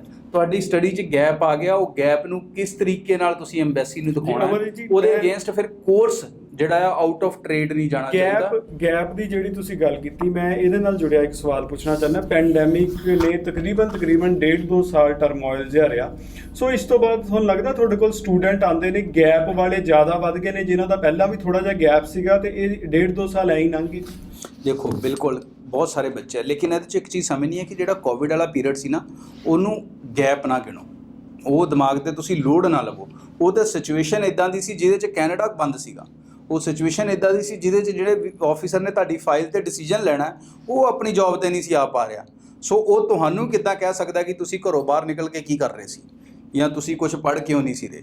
ਸੋ ਉਹ ਵਾਲੇ ਪੀਰੀਅਡ ਨੂੰ ਤੁਸੀਂ ਕੋਵਿਡ ਦੇ ਵਿੱਚ ਕਿੰਨਾ ਕੁ ਬੈਨੀਫਿਟ ਆਫ ਗੈਪ ਮਿਲੂਗਾ? ਸਰ ਦੇਖੋ, ਜਦੋਂ ਤੋਂ ਤੁਹਾਡੇ ਡੈਡਲੌਕਸ ਲੱਗੇ ਨੇ ਤੁਸੀਂ ਉਦੋਂ ਤੋਂ ਹੀ ਗਿਣ ਸਕਦੇ ਹੋ। ਆਫੀਸ਼ੀਅਲੀ ਅਗਰ ਆਪਾਂ ਗੱਲ ਕਰਾਂਗੇ ਤਾਂ ਆਪਣੇ ਮੇਰੇ ਖਿਆਲ ਨਾਲ 2020 ਮਾਰਚ 'ਚ ਲੱਗਾ ਸੀਗਾ ਪਹਿਲਾ ਲੋਕਡਾਊਨ, ਔਰ ਉਸ ਤੋਂ ਬਾਅਦ ਤੁਸੀਂ ਅੱਜ ਤੱਕ ਜਸਟੀਫਾਈ ਕਰ ਸਕਦੇ ਹੋ। ਠੀਕ ਹੈ ਨਹੀਂ? ਸੋ ਇਟ ਡਿਪੈਂਡਸ, ਠੀਕ ਹੈ ਨਹੀਂ, ਕਿਉਂਕਿ ਬੱਚੇ ਹੋ ਤੁਸੀਂ, ਪੇਰੈਂਟਸ ਜਦੋਂ ਫੀਲ ਕੰਫਰਟੇਬਲ ਕਰਨਗੇ ਉਦੋਂ ਹੀ ਆਪਣੇ ਬੱਚੇ ਨੂੰ ਬਾਹਰ ਜਾਣ ਦੇਣਗੇ ਕੋਵਿਡ ਦੀ ਸਿਚੁਏਸ਼ਨ 'ਚ। ਸੋ ਇੱਥੇ ਤੱਕ ਦਾ ਗੈਪ ਜਿਹੜਾ ਉਹ ਐਡਜਸਟ ਹੋ ਸਕਦਾ ਹੈ, ਔਰ ਉਹਨੂੰ ਇਸੇ ਤਰੀਕੇ ਨਾਲ ਹੀ ਐਡਜਸਟ ਕਰਨਾ ਚਾਹੀਦਾ। ਉਹਦੇ 'ਚ ਡਿਪਲੋਮੇ ਲਾਉਣੇ, ਐਕਸਪੀਰੀਅੰਸ ਲਾਉਣੇ, ਮਤਲਬ ਤੁਸੀਂ ਉਹਦੇ 'ਚ ਐਕਸਪੀਰੀਅੰਸ ਲਾ ਰਹੇ ਹੋ। ਮੈਂ ਦੂਜੀ ਜਗ੍ਹਾ ਤੇ ਜੌਬ ਕੀਤੀ, ਅਗਲੇ ਨੇ ਕਹਿਣਾ ਯਾਰ ਕੋਵਿਡ 'ਚ ਲੋਕਡਾਊਨ ਸੀ, ਤੈਨੂੰ ਜੌਬ ਵੀ ਮਿਲ ਗਈ, ਤੂੰ ਕਰ ਵੀ ਲਈ। ਠੀਕ ਹੈ ਨਹੀਂ? ਸੋ ਆਹ ਚੀਜ਼ਾਂ ਨੂੰ ਸਾਨੂੰ ਸਮਝਣਾ ਪਊਗਾ। ਵੀਜ਼ਾ ਆਫਿਸਰ ਦਾ ਵੀ ਦਿਮਾਗ ਕੰਮ ਕਰਦਾ, ਉਹ ਵੀ ਇਨਸਾਨ ਹੈ ਕਿ ਉਹ ਉਦੋਂ ਕਿੰਨੀਆਂ ਕੁ ਜੌਬਾਂ ਸੀ ਤੇ ਕਿੰਨੇ ਕੁ ਲੋਕਾਂ ਨੂੰ ਜੌਬਾਂ ਮਿਲਦੀਆਂ ਸੀ। ਉਦੋਂ ਤਾਂ ਲੋਕੀ ਜੌਬਾਂ ਗਵਾ ਕੇ ਘਰਾਂ 'ਚ ਬੈਠੇ ਹੋਏ ਸੀਗੇ। ਸੋ ਇਹ ਸਿਚੁਏਸ਼ਨ ਨੂੰ ਸਮਝਣਾ, ਆਪਣੇ ਕੇਸ ਨੂੰ ਕੈਨੇਡਾ 'ਚ ਪ੍ਰੈਜ਼ੈਂਟ ਕਿੱਦਾਂ ਕਰਨਾ ਹੈ, ਵੀਜ਼ਾ ਉਹਦੇ 'ਤੇ ਆਉਣਾ ਹੈ। ਆਈਲੈਟਸ ਦਾ ਉਹਦੇ 'ਚ ਹੋਣਾ ਜ਼ਰੂਰੀ ਹੈ, ਕੋਈ ਸ਼ੱਕ ਨਹੀਂ। ਤੁਹਾਡੇ ਨੰਬਰ ਵਧੀਆ ਹੋਣੇ ਜ਼ਰੂਰੀ ਆ, ਉਹ ਵੀ ਕੋਈ ਸ਼ੱਕ ਨਹੀਂ। ਬਟ ਤੁਹਾਡੇ ਕੇਸ ਨੂੰ ਪ੍ਰੈਜ਼ੈਂਟ ਕਿੱਦਾਂ ਕੀਤਾ ਜਾਣਾ ਹੈ, ਅਗਰ ਉਹ ਨੌਲੇਜ ਤੁਹਾਡੇ ਕੰਸਲਟੈਂਟ ਕੋਲ ਨਹੀਂ ਹੈ ਜਾਂ ਉਹ ਤੁਹਾਡੇ ਪ੍ਰੋਫਾਈਲ ਦੀ ਉਨੀ ਕਦਰ ਹੀ ਨਹੀਂ ਕਰਦਾ ਕਿਉਂਕਿ ਉੱਥੇ ਥੋਕ ਦੇ ਭਾਅ ਕੇਸ ਲੱਗ ਰਹੇ ਨੇ ਔਰ ਤੁਸੀਂ ਬਸ ਵੇਖਾ ਵੇਖੀ ਭੀੜ ਦੇ ਚੱਕਰਾਂ 'ਚ ਜਾ ਰਹੇ ਹੋ, ਤਾਂ ਫਿਰ ਉੱਥੇ ਰਿਫਿਊਜ਼ਲ ਲੈ ਕੇ ਬਾਅਦ 'ਚ ਫਿਰ ਸਾਡੇ ਕੋਲ ਵੀ ਆਉਂਦੇ ਨੇ ਬੱਚੇ। ਕਿਉਂਕਿ ਅਸੀਂ ਬਹੁਤ ਸਾਰੇ ਕੇਸਾਂ 'ਤੇ ਕੰਮ ਨਹੀਂ ਕਰਦੇ, ਅਸੀਂ ਫ੍ਰੀ 'ਚ ਕੰਮ ਨਹੀਂ ਕਰਦੇ, ਅਸੀਂ 10,000 'ਚ ਵੀ ਕੰਮ ਨਹੀਂ ਕਰਦੇ ਓਨੈਸਟਲੀ, ਕਿਉਂਕਿ ਅਸੀਂ ਜਿਸ ਹਿਸਾਬ ਨਾਲ ਕੰਮ ਕਰਨਾ ਹੈ ਉਹ ਹੋ ਹੀ ਨਹੀਂ ਸਕਦਾ ਉਹਨੇ ਦੇ ਵਿੱਚ। ਜੇ ਮੈਂ 10-10 ਹਜ਼ਾਰ 'ਚ ਕਰਨ ਲੱਗਾ ਸ਼ਾਇਦ ਐਸੇ ਸੋਚੋ ਐਸੇ ਸ਼ੋਅ ਦੇ ਵਿੱਚੋਂ ਸ਼ਾਇਦ 50 ਕਲਾਇੰਟ ਸਵੇਰੇ ਆ ਜਾਣ, ਬਟ ਦੈਟ ਵੋਂਟ ਗਿਵ, ਮੈਨੂੰ ਵੀ ਉਹਦੇ ਨਾਲ ਕੋਈ ਇੱਜ਼ਤ ਨਹੀਂ ਮਿਲੂਗੀ ਔਰ ਸਪੈਸ਼ਲੀ ਨੀਂਦ ਹੀ ਨਹੀਂ ਆਉਂਦੀ ਮੈਨੂੰ ਇੱਦਾਂ ਦਾ ਕੰਮ ਕਰਕੇ ਕਿ ਜਿਹਦੇ 'ਚ ਸਵੇਰੇ ਰਿਜ਼ਲਟ ਨਹੀਂ ਆਉਣਾ। ਸੋ ਅਸੀਂ ਉਹੀ ਕੇਸਿਸ 'ਤੇ ਕੰਮ ਕਰਨ ਨੂੰ ਤਿਆਰ ਹਾਂ। ਮਿਹਨਤ ਕੇਸ 'ਚ ਕੋਈ ਕਮੀ ਹੈ, ਪ੍ਰੋਬਲਮ ਹੈ, ਅਗਰ ਬੱਚਾ ਉਹ ਕਮੀ ਦੇ ਵਰਕਆਊਟ ਸਾਡੇ ਨਾਲ ਕਰਨ ਲਈ ਤਿਆਰ ਹੈ ਤੇ ਅਸੀਂ ਵੀ ਉਸ ਕੇਸ 'ਤੇ ਕੰਮ ਕਰਨ ਲਈ ਤਿਆਰ ਹਾਂ। ਬਟ ਵਰਕਆਊਟ ਕਰੋਗੇ ਤਾਂ ਕਿਸੇ ਵੀ ਰਿਫਿਊਜ਼ਲ ਨੂੰ ਵੀਜ਼ੇ 'ਚ ਬਦਲਿਆ ਜਾ ਸਕਦਾ ਹੈ, ਉਹ ਕੋਈ ਇੰਨਾ ਵੱਡਾ ਚੈਲੰਜ ਨਹੀਂ ਹੈ। ਸੋ ਲਾਈਵ ਕਾਲਸ ਆਪਾਂ ਲੈ ਲਈ। ਹੈਲੋ, ਸਤਿ ਸ਼੍ਰੀ ਅਕਾਲ ਜੀ। ਕਾਲ ਚਲੋ ਡਿਸਕਨੈਕਟ ਹੋ ਗਈ, ਤੁਸੀਂ ਦੁਬਾਰਾ ਇੱਕ ਹੋਰ ਮੇਰਾ ਸਵਾਲ ਹੈ, ਤੁਹਾਡੇ ਕੋਲ ਜਿਹੜੇ ਬ੍ਰੌਡਵੇ 'ਚ ਅਪਲਾਈ ਕਰਨ ਆਉਂਦੇ ਨੇ ਸਟੂਡੈਂਟ, ਤੁਸੀਂ ਕੀ ਰੇਸ਼ੀਓ ਰੱਖਦੇ ਹੋ? ਕਿੰਨੇ ਕੁ ਸਟੂਡੈਂਟ ਨੂੰ ਤੁਸੀਂ ਪ੍ਰਾਈਵੇਟ ਕਾਲਜ ਜਾਂ ਇੰਸਟੀਚਿਊਟ 'ਚ ਭੇਜਦੇ ਹੋ, ਕਿਹਨਾਂ ਨੂੰ ਤੁਸੀਂ ਸਰਕਾਰੀ ਪ੍ਰੈਫਰ ਕਰਦੇ ਹੋ? ਦੇਖੋ ਇੱਕ ਕਾਲ ਲੈ ਲਈ ਫਿਰ ਆਪਾਂ ਕੈਂਸਲ ਕਰ ਦਿੰਦੇ। ਹੈਲੋ, ਸਤਿ ਸ਼੍ਰੀ ਅਕਾਲ ਜੀ। ਹੈਲੋ, ਹਾਂਜੀ ਸਤਿ ਸ਼੍ਰੀ ਅਕਾਲ ਵੀਰੇ। ਸਤਿ ਸ਼੍ਰੀ ਅਕਾਲ ਜੀ। ਸਰ ਅਮਰਜੀਤ ਸਰ ਜੀ ਬੋਲ ਰਹੇ ਹੋ ਲਾਈਵ ਤੋਂ? ਹਾਂਜੀ ਹਾਂਜੀ ਵੀਰੇ, ਅਮਰਜੀਤ ਬੋਲ ਰਿਹਾ ਜੀ। ਸਰ ਮੈਂ ਆਪਣੇ ਕੈਨੇਡਾ ਦਾ ਪੁੱਛਣਾ ਸੀ ਵੀਜ਼ੇ ਬਾਰੇ। ਹਾਂਜੀ, ਪਲੱਸ 2 ਮੈਂ ਕੀਤੀ ਆ ਆਰਟਸ ਦੇ ਵਿੱਚ 2020 2020 ਚ। 2020 ਪਲੱਸ 2 ਆਰਟਸ ਕਿਹੜੇ ਸਬਜੈਕਟ ਨਾਲ ਕੀਤੀ ਹੈ ਸਰ? ਸਰ ਓਵਰਆਲ ਮਾਰਕਸ ਸੀਗੇ ਮੇਰੇ 60% ਤੇ ਇੰਗਲਿਸ਼ ਸੀਗੇ 65%। ਓਕੇ, ਲੇਕਿਨ ਪਲੱਸ 2 ਆਰਟਸ 'ਚ ਕਿਹੜੇ ਸਬਜੈਕਟਸ ਨਾਲ ਕੀਤੀ ਹੈ? ਲਾਈਕ ਮੈਥ, ਇਕਨੋਮਿਕਸ ਸੀ ਜਾਂ ਹਿਸਟਰੀ, ਪੋਲੀਟੀਕਲ ਸਾਇੰਸ, ਕਿੱਦਾਂ ਦੇ ਸਬਜੈਕਟ ਸੀ ਤੁਹਾਡੇ? ਹਾਂਜੀ, ਮੈਥ ਵਗੈਰਾ ਕੀਤਾ ਸੀ, ਮੈਥ ਸੀਗਾ, ਇੰਗਲਿਸ਼ ਸੀਗਾ। ਓਕੇ, ਤਾਂ ਵੀਰੇ ਉਸ ਤੋਂ ਬਾਅਦ ਤੁਸੀਂ ਬਿਜ਼ਨਸ ਕੋਰਸ ਲਈ ਜਾ ਸਕਦੇ ਹੋ ਕੈਨੇਡਾ ਲਈ, ਅਗਰ ਤੁਹਾਡੇ ਕੋਲ IELTS 6 ਚ ਹੈਗਾ। ਆਈ ਸਰ ਮੇਰੇ ਓਵਰਆਲ 6 ਹੈ, ਇੱਕ ਰੀਡਿੰਗ ਦੇ ਵਿੱਚ 5.5 ਹੈ। ਓਕੇ, ਤੁਹਾਡੇ ਆਰਟਸ ਦੇ ਕਿੰਨੇ ਪਰਸੈਂਟੇਜ ਸੀ ਜਿਹੜੀ ਪਲੱਸ 2 ਤੁਸੀਂ ਕੀਤੀ ਹੈ? ਪਲੱਸ 2 ਦੇ ਵਿੱਚ ਕਿੰਨੇ ਪਰਸੈਂਟ ਸੀਗੇ? Overall sir 60%। ਓਵਰਆਲ 60। ਉਹਦੇ ਚੋਂ ਮੈਥ ਔਰ ਇਕਨੋਮਿਕਸ ਦਾ ਕਿੰਨਾ ਸਕੋਰ ਹੋਊਗਾ ਤੁਹਾਡਾ? ਸਰ ਮੈਥ ਸੀਗੇ 55% ਔਰ ਇਕਨੋਮਿਕਸ 58 ਸੀ। ਤਾਂ ਵੀਰੇ ਉਹਦੇ 'ਚ ਮੇਰੀ ਪਹਿਲੀ ਐਡਵਾਈਸ ਇਹੀ ਹੈ ਕਿ ਤੁਸੀਂ ਆਪਣੇ IELTS ਸਕੋਰ ਨੂੰ 6 ਚ ਬਣਾ ਲਓ, ਤਾਂ ਉਹਦੇ 'ਚ ਚਾਂਸ ਤੁਹਾਡੇ 100% ਅਰਗੇ ਰਹਿਣਗੇ ਵੀਜ਼ੇ ਦੇ। ਮੈਂ ਸਰ ਇੱਕ ਵਾਰੀ ਨਾ ਆਇਲਟਸ ਆਪਣੀ ਰਿਪੀਟ ਕੀਤੀ ਸੀ ਦੁਬਾਰਾ ਫਿਰ, ਬਟ ਮੇਰੇ ਰੀਡਿੰਗ ਦੇ ਵਿੱਚ 5.5 ਫਿਰ ਉਹਦੇ 'ਚ ਨਹੀਂ, ਜੇ ਸਕੋਰ ਇਨ ਕੇਸ ਇੰਪਰੂਵ ਹੋ ਰਿਹਾ ਤੇ ਤੁਸੀਂ PT ਕਰ ਸਕਦੇ ਹੋ। ਜਾ ਸਕਦਾ ਜਾਂ ਨਹੀਂ? ਦੇਖੋ, ਜਾਂ ਤਾਂ PT ਦਾ ਸਕੋਰ ਲੈ ਲਓ, ਅਗਰ ਉਹਦੇ 'ਚ ਪੋਸੀਬਲ ਹੁੰਦਾ ਉਹਦੇ 'ਚ ਕਰ ਲਓ। ਓਕੇ, ਠੀਕ ਹੈ ਨਹੀਂ, ਸਕੋਰ ਨੂੰ 6 ਇਕੁਇਵਲੈਂਟ ਜ਼ਰੂਰ ਬਣਾਓ। ਤੇ ਸਰ PT ਕਿੰਨੇ ਸਕੋਰ ਚਾਹੀਦੇ ਹੋਣਗੇ ਜੀ? PT 'ਚ ਵੀਰੇ ਕੋਸ਼ਿਸ਼ ਕਰੋ 51 ਅਬਵ ਹੋਣਾ ਚਾਹੀਦਾ ਈਚ ਮੋਡਿਊਲ ਦਾ ਸਕੋਰ, ਠੀਕ ਹੈ ਜੀ, ਤੇ ਓਵਰਆਲ ਵੀ। ਠੀਕ ਹੈ ਸਰ। ਠੀਕ ਹੈ, ਥੈਂਕ ਯੂ। ਸੋ ਸਟੂਡੈਂਟਸ, ਤੁਸੀਂ ਵੀ ਸ਼ੋਅ ਦੇ ਦੌਰਾਨ 90-238 ਤੇ ਕਾਲ ਕਰਕੇ ਆਪਣਾ ਪ੍ਰੋਫਾਈਲ ਡਿਸਕਸ ਕਰ ਸਕਦੇ ਹੋ। ਸੋ ਅਮਰਜੀਤ ਜੀ, ਸ਼ੋਅ ਤੋਂ ਪਹਿਲਾਂ ਮੇਰਾ ਸਵਾਲ ਸੀ ਕਿ ਤੁਹਾਡੇ ਕੋਲ ਬ੍ਰੌਡਵੇ 'ਚ ਜਿਹੜੇ ਸਟੂਡੈਂਟਸ ਆਉਂਦੇ ਨੇ, ਤੁਸੀਂ ਉਹਨਾਂ ਨੂੰ ਗਵਰਨਮੈਂਟ ਇੰਸਟੀਚਿਊਟ ਵੱਲ ਪ੍ਰੈਫਰ ਕਰਦੇ ਹੋ ਜਾਂ ਪ੍ਰਾਈਵੇਟ ਵੱਲ? ਦੇਖੋ, ਇਹ ਕਦੀ ਵੀ ਪ੍ਰਾਈਵੇਟ ਤਾਂ ਮੈਂ ਕਦੀ ਵੀ ਨਹੀਂ ਕਰਦਾ, ਨਾ ਅੱਜ ਕਰਦਾ ਨਾ ਪਹਿਲਾਂ। ਅੱਜ ਦੀ ਡੇਟ 'ਚ ਤਾਂ ਪ੍ਰਾਈਵੇਟ 'ਚ ਕੋਈ ਰਿਜ਼ਲਟ ਨਹੀਂ ਆ ਰਿਹਾ, ਜ਼ੀਰੋ ਰਿਜ਼ਲਟ ਨੇ। ਜਿੰਨੀਆਂ ਫਾਈਲਾਂ ਲੱਗੀਆਂ 90% ਪਲੱਸ ਫਾਈਲਾਂ ਰਿਫਿਊਜ਼ ਹੋਈਆਂ। ਸੋ ਪਹਿਲਾਂ ਵੀ ਅਸੀਂ ਕਦੀ ਪ੍ਰਾਈਵੇਟ ਇੰਸਟੀਚਿਊਟ ਪ੍ਰਮੋਟ ਨਹੀਂ ਕੀਤਾ। ਮੈਂ ਅੱਜ ਵੀ ਤੁਹਾਨੂੰ ਐਡਵਾਈਜ਼ ਨਹੀਂ ਕਰੂੰਗਾ ਕਿ ਤੁਸੀਂ ਪ੍ਰਾਈਵੇਟ ਕਾਲਜਾਂ 'ਚ ਫਾਈਲਾਂ ਲਾਓ। ਫਾਈਲ ਅੱਜ ਦੀ ਡੇਟ ਦੇ ਵਿੱਚ ਅਗਰ ਵੀਜ਼ਾ ਲੈਣਾ, ਗਵਰਨਮੈਂਟ ਫੰਡਡ ਇੰਸਟੀਚਿਊਟਸ ਔਰ ਉਹਦੇ ਵਿੱਚ ਵੀ ਯੂਨੀਵਰਸਿਟੀਜ਼, ਦੋਨਾਂ 'ਚੋਂ ਤੁਸੀਂ ਕੁਝ ਵੀ ਲੈ ਲਓ, ਡਿਪੈਂਡ ਹੈ ਤੁਹਾਡਾ ਪ੍ਰੋਫਾਈਲ ਕੀ ਹੈ। ਧੱਕੇ ਨਾਲ ਕਾਲਜ ਵੀ ਨਾ ਲਵੋ, ਕਿਉਂਕਿ ਡਿਪਲੋਮੇ ਕਦੀ ਵੀ ਨਾ ਲਵੋ ਅਗਰ ਤੁਸੀਂ ਆਲਰੇਡੀ ਕੋਈ ਡਿਪਲੋਮੇ ਕੀਤੇ ਹੈ। ਫਿਰ ਗ੍ਰੈਜੂਏਸ਼ਨ ਡਿਗਰੀ ਲੈਣੀ ਚਾਹੀਦੀ ਹੈ। ਅਗਰ ਕੋਈ ਡਿਪਲੋਮਾਸ ਤੁਸੀਂ ਪ੍ਰੋਫਾਈਲ 'ਚ ਨਹੀਂ ਦਿਖਾ ਰਹੇ ਹੋ, ਪਲੱਸ 2 ਦਿਖਾ ਰਹੇ ਹੋ ਆਪਣੇ ਆਪ ਨੂੰ, ਤਾਂ ਤੁਸੀਂ ਡਿਪਲੋਮਾ ਪ੍ਰੋਗਰਾਮ ਲੈ ਲਓ। ਅਗਰ ਤੁਸੀਂ ਆਪਣੇ ਆਪ ਨੂੰ ਡਿਪਲੋਮਾ ਹੋਲਡਰ ਦਿਖਾ ਰਹੇ ਹੋ, then go for a graduation case. ਔਰ ਅਗਰ ਤੁਸੀਂ ਆਲਰੇਡੀ ਗ੍ਰੈਜੂਏਸ਼ਨ ਕੀਤੀ ਹੋਈ ਹੈ, then you can go for a PG diploma ਔਰ masters anything. 3CX audio. Hello, ਸਤਿ ਸ਼੍ਰੀ ਅਕਾਲ ਜੀ। ਹੈਲੋ, ਹਾਂਜੀ ਸਤਿ ਸ਼੍ਰੀ ਅਕਾਲ ਜੀ। ਹਾਂਜੀ ਮੈਮ, ਪੁੱਛੋ ਕੀ ਪੁੱਛਣਾ ਚਾਹੁੰਦੇ ਹੋ?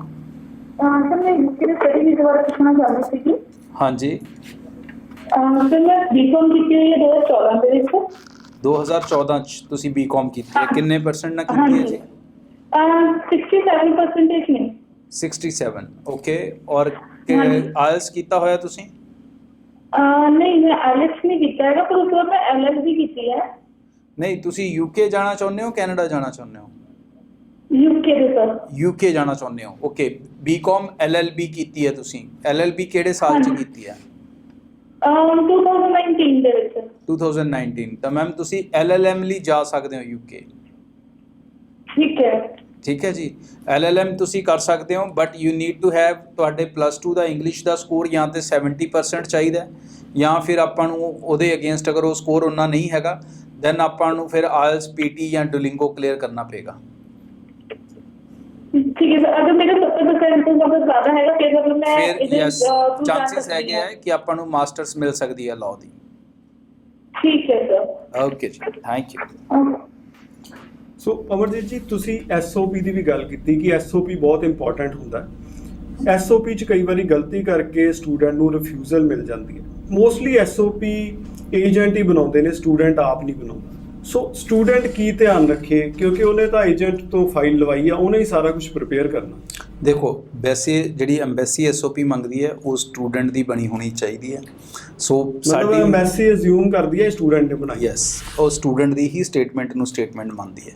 ਸੋ ਪਹਿਲੀ ਕੋਸ਼ਿਸ਼ ਕੀ ਹੈ ਕਿ ਸਟੂਡੈਂਟ SOP ਜ਼ਰੂਰ ਬਣਾਵੇ। That is important. ਰੀਜ਼ਨ ਕੀ ਹੈ ਕਿ ਉਹ ਜਿੰਨਾ ਵਧੀਆ ਆਪਣੇ ਪ੍ਰੋਫਾਈਲ ਨੂੰ ਡਿਫਾਈਨ ਕਰ ਸਕਦਾ ਹੈ ਉਨਾ ਵਧੀਆ ਕੋਈ ਵੀ ਕਿਸੇ ਵੀ ਏਜੰਸੀ ਦਾ EMPLOYEE ਸ਼ਾਇਦ ਨਾ ਕਰ ਸਕੇ। ਹੈਲੋ, ਸਤਿ ਸ਼੍ਰੀ ਅਕਾਲ ਜੀ।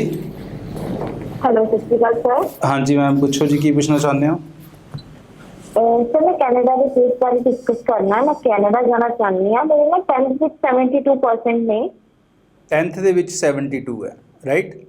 2013 हाँ जी, 2013 +2 ਕਦੋਂ ਕੀਤੀ ਹੈ ਜੀ ਤੁਸੀਂ? फिर उसके बाद मैं ना इलेक्ट्रिक इंजीनियरिंग डिप्लोमा किया है। 2016 में पास आउट है।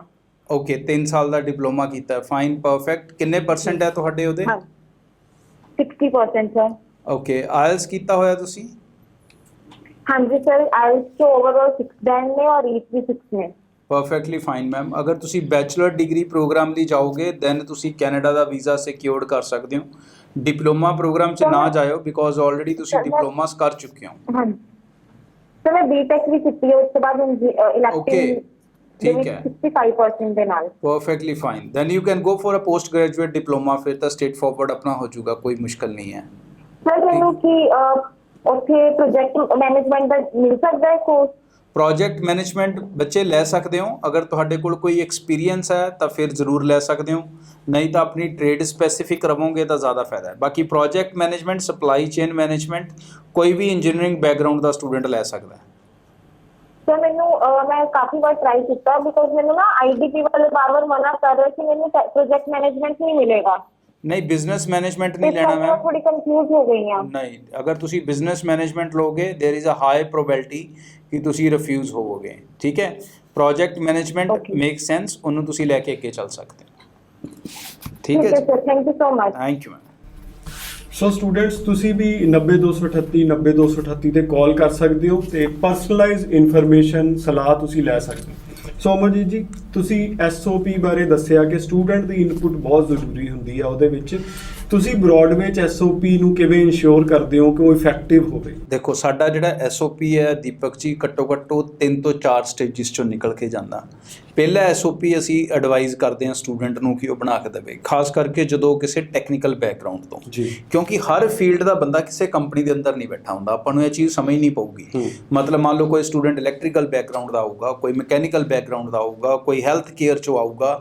ਸੋ ਉਹਨੇ ਤਰ੍ਹਾਂ ਦੇ ਪ੍ਰੋਫਾਈਲਸ ਨੂੰ ਇੱਕ ਬੰਦਾ ਬਣਾਊਗਾ ਤੇ ਉਹ ਕਿੰਨਾ ਡਿਫਾਈਨ ਕਰ ਸਕੂਗਾ। ਹਰ ਬੰਦੇ ਦੀ ਨੌਲੇਜ ਦੀ ਇੱਕ ਲਿਮਿਟ ਹੁੰਦੀ ਹੈ। ਇੱਦਾਂ ਦਾ ਸਕੂਲ 'ਚ ਵੀ ਕੋਈ ਮਾਸਟਰ ਨਹੀਂ ਹੁੰਦਾ ਵੀ ਜਿਹੜੇ ਸਾਰੇ ਸਬਜੈਕਟ ਉਹਨੂੰ ਰੱਟਦੇ ਹੋਣ। 8ਵੀਂ 7ਵੀਂ ਤੱਕ ਦਾ ਕਾਮਨ ਟੀਚਰ ਹੁੰਦਾ। ਉਸ ਤੋਂ ਬਾਅਦ ਜਿਹੜੇ ਟੀਚਰ ਇੱਕ ਸਬਜੈਕਟ ਦੇ ਹਿਸਾਬ ਨਾਲ ਚੇਂਜ ਹੋ ਜਾਂਦੇ ਨੇ ਸਕੂਲਸ ਦੇ ਵਿੱਚ ਵੀ।